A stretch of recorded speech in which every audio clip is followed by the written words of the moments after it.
What's going on, everybody? Josh Engleman here for Stokastic.com, back again with the NBA DFS contenders on FanDuel for Tuesday, May 9th. Now be sure to hit that like button, subscribe to the channel, hit the notification bell so you know when everything goes live, and follow me on Twitter at Josh Engleman. But the big one is signing up for the lineup generator. You see the banner at the top of the screen. I want you to click the link in the description. Just get better at DFS, and this is how you're going to do it for less than $5 for your first week. We handle all of the creation. We make all of the lineups. We get rid of everything that we think stinks, and then we present it to you. Lineup pops up on the screen. You click save if you like it. You click discard if you don't. It is that simple. You can pick chalky lineups, contrarian lineups, balanced lineups. You could lock a player in. You could swap players around. Export up to 20 via CSV. This is the way to get a little bit better, folks. If you've been looking for that right now, this is the answer for you. So sign up using the link in the description. First week, less than 5 bones. Now, we're rounding out the bottom of my top 10 with DeAnthony Melton, Jamal Murray, Bruce Brown, DeAndre Ayton, and Aaron Gordon on the outside looking in. Who will be my favorites? My top 5 plays for today? It's time to find out.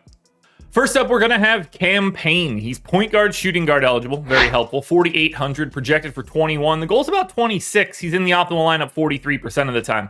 For PAYNE here, it's looking like he's going to play 4 rotations. Probably not going to close, but can close if it's going well. So 27 minutes here for PAYNE.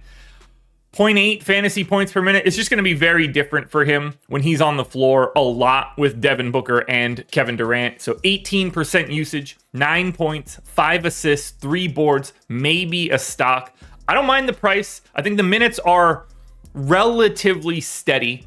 But the MPE is the big one here. Being able to get him in at point guard and shooting guard really increases your flexibility.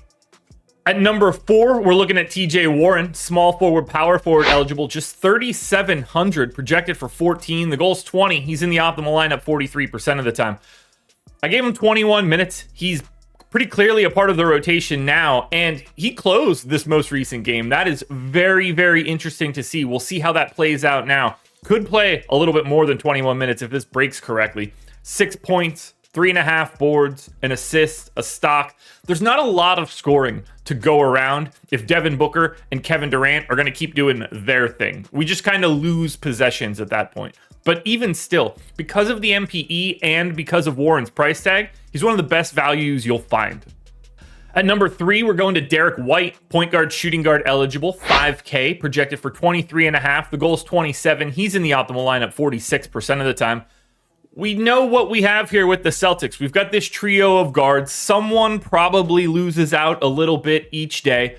But Derrick White at 30 minutes still looks really good and can very easily play his way into more. But 5K, that's what we're looking at most here. 12 points, 3.5 boards, 3 assists, and a stock and a half for White. White's probably a little bit more likely to get there on like an outlier steal block day and maybe an outlier scoring day if the 3 is just falling. But for right now, we're talking about a guy that's around 0.8 fantasy points per minute. That still works at 5K. At number 2, I'm taking a look at KCP. He's shooting guard only, and that's very important here. We don't have a ton of shooting guard talent today. 4,400 for KCP, projected for 22. The goal is 24. He's in the optimal lineup 53% of the time. This is where the flexibility changes, because while he's only shooting guard, you have to have 2 of them, and it's a 2-game slate. So you end up getting concentrated. You force yourself into having to have certain guys. And I think KCP is the best combination of price and minutes that you're going to find for a shooting guard.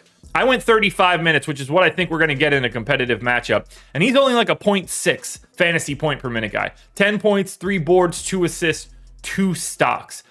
If you're looking to save salary today, I think you need to pay attention to KCP. One of the better point per dollar plays on the day and the second best play of the slate for me. Don't forget to sign up for the lineup generator. I put the banner, and by banner, I mean picture, up on the screen. $4.48 for your first week. Finally, my number 1 contender for today is Tobias Harris. He's small forward, power forward eligible, 6K, projected for 30. The goal is 32. He's in the optimal lineup 57% of the time. Great flexibility, great price. We're slowly but surely concentrating the minutes. We saw Jalen McDaniels not play at all in the most recent game, which means you probably expect a little bit more playing time out of Tobias Harris. I went 38 minutes, and it's not like I'm projecting him all that well. 0.79 fantasy points per minute. They're not really likely to win this game. 7.5 point dogs. It would be big for Philly if they did. You assume Boston rolls here, but I can't go too crazy with that assumption. I think Harris has to be out there. 15 points and 7 boards is great to start for 6K, plus another 2.5 assists, plus another stock and a half. Tobias Harris is your number one contender for today. Alrighty, folks, that will do it. Those are my NBA DFS contenders on FanDuel for Tuesday, May 9th. Now, there's a DraftKings version around here somewhere, so check it out. Good luck tonight, everybody. Win some money. We're back again tomorrow morning for another edition of the Contenders.